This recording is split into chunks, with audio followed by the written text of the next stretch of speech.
We exist within an intricate web of recollections, each thread carefully woven into the fabric of our identity, a single photograph tucked away in an old album, the haunting melody of a forgotten song, or the subtle fragrance carried on an evening breeze. These seemingly mundane triggers possess extraordinary power.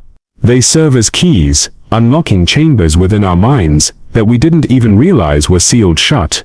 When these sensory catalysts reach us, something remarkable unfolds. Our consciousness becomes a theater where scenes from our past spring to life with startling vividness. We watch ourselves move through bygone moments, experiencing again the emotions that once coursed through our veins. Joy mingles with sorrow, triumph dances with regret, and love intertwines with loss in an endless choreography of human experience. But here lies a profound question that strikes at the very core of our existence. Imagine facing an impossible choice between two radically different fates.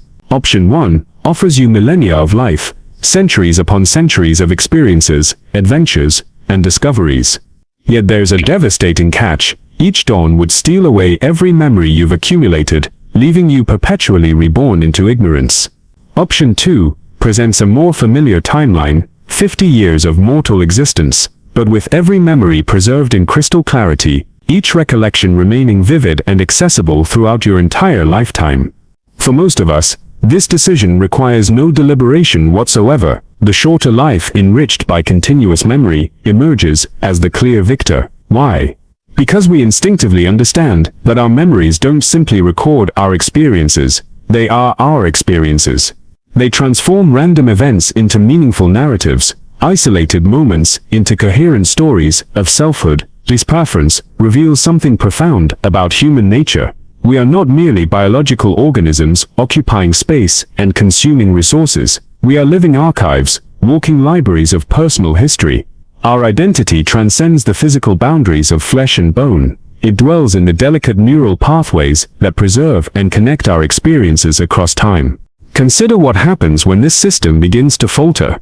Imagine encountering that old photograph of yourself, surrounded by friends, their faces beaming with shared joy. But instead of triggering a cascade of warm memories, it produces nothing but empty recognition, like reading words in a foreign language you once knew fluently.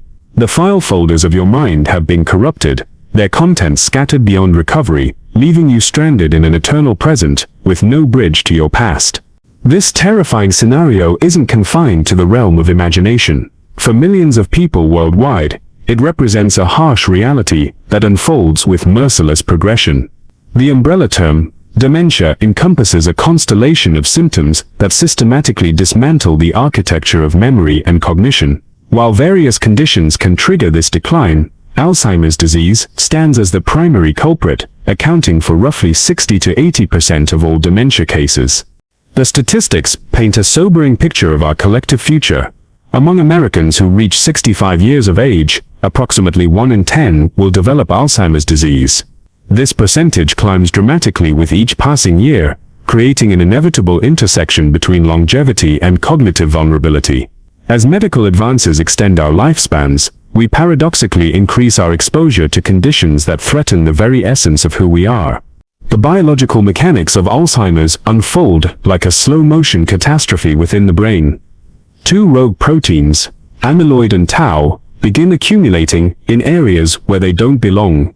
Amyloid forms plaques that surround brain cells like unwelcome visitors, while tau creates tangles within the cells themselves. These protein deposits gradually choke off the neuron's ability to communicate, leading to their eventual death. As more cells perish, entire networks collapse, and regions of the brain physically shrink, taking with them the functions they once supported. The progression follows a predictable, yet heartbreaking trajectory, spanning 7 distinct stages. The initial phases pass almost unnoticed, minor lapses in memory that might be dismissed as normal aging, occasional struggles to find the right word during conversation. These early warning signs often blend seamlessly into the background noise of busy lives. By the 3rd and 4th stages, the symptoms demand attention. Forgetfulness becomes more than an inconvenience. It begins interfering with daily responsibilities. Conversations become labyrinthine, as the speaker loses track of their intended message midway through sentences. Complex tasks that once felt automatic now require intense concentration and multiple attempts to complete successfully. Stages 5 and 6 witness the acceleration of cognitive decline into genuinely alarming territory. The affected person begins losing substantial portions of their personal history. They struggle to recognize familiar faces and environments. Basic self-care activities become insurmountable challenges. Reality itself becomes negotiable as delusions and hallucinations intrude upon their perception. The final stage represents the complete dissolution of recognizable selfhood. Family members become strangers. Language crumbles into meaningless sounds. The ability to control basic bodily functions disappears. The world transforms into an incomprehensible chaos of shapes, sounds, and sensations stripped of symbolic meaning. At this point, consciousness resembles a lone survivor floating in an ocean that grows smaller with each passing wave, until eventually, even that tiny vessel succumbs to the depths. The story of William Utermohlen provides a uniquely visual documentation of this tragic journey. When this accomplished artist received his Alzheimer's diagnosis at age 61, he embarked on an unprecedented project, creating a series of self-portraits throughout his decline.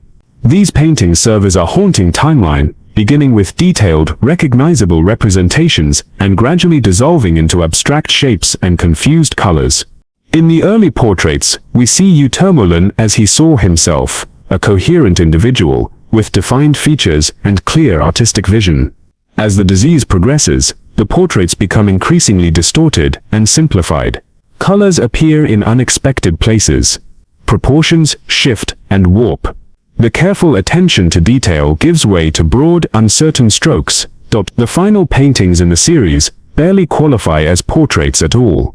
They consist primarily of dark, circular shapes, with vague suggestions of facial features, perhaps the shadow of a nose, or the impression of an eye. At some point during this artistic documentation, Utermohlen likely lost the ability to understand what he was creating or why.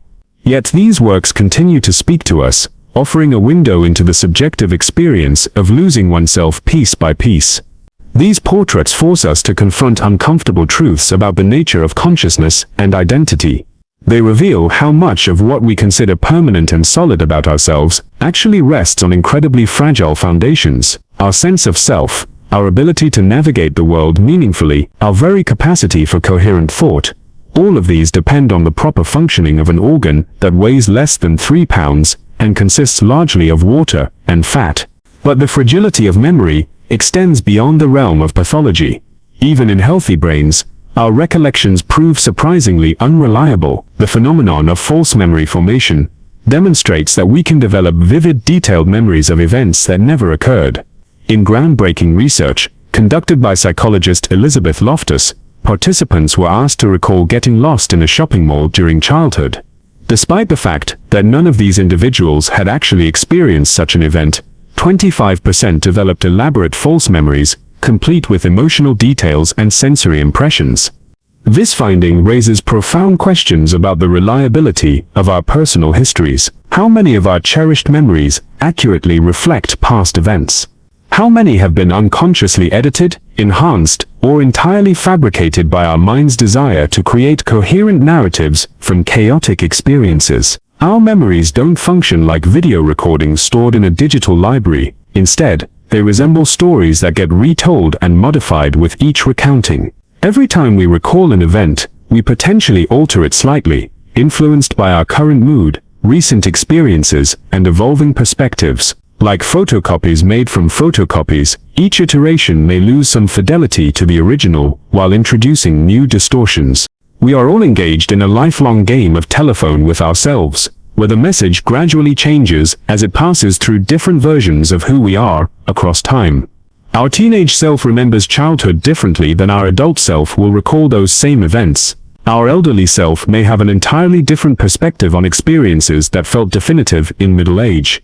This realization forces us to acknowledge that we are all, in a sense, living with a form of cognitive limitation. The difference between healthy memory and pathological memory loss may be one of degree, rather than kind. We all inhabit minds filled with blind spots, biases, and unreliable narrators. The bright spotlight of our conscious attention illuminates only a tiny fraction of our mental landscape at any given moment, leaving vast territories shrouded in darkness. The horror of Alzheimer's and dementia extends beyond the immediate suffering they cause. They serve as unwelcome mirrors, reflecting back to us the fundamental uncertainty of human existence. They remind us that we are passengers in vehicles we don't fully control, dependent on biological systems we barely understand, constructing identities from materials that may prove more fragile than we dare acknowledge. The questions that plague someone in the advanced stages of dementia, where am I? What am I doing? What am I?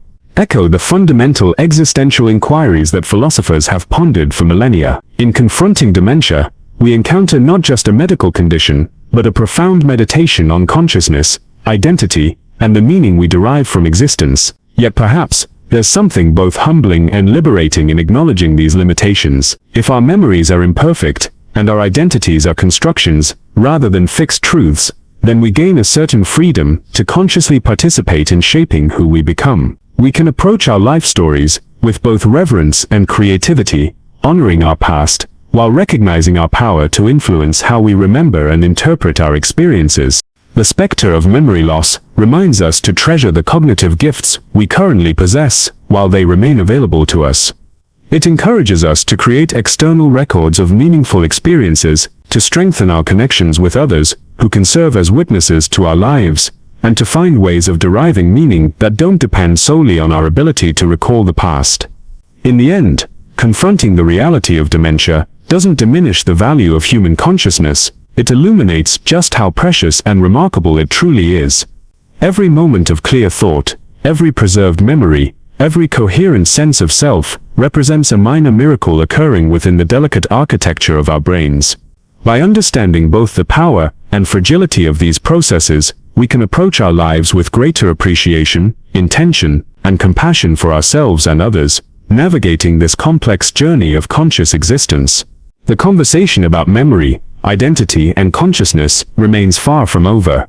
As medical science advances and our understanding of the brain deepens, we may discover new ways to preserve and protect these essential aspects of human experience. Until then, we continue living within the beautiful uncertainty of our own minds, creating meaning from the fragments we can grasp, and finding ways to connect with others across the vast landscape of shared human experience.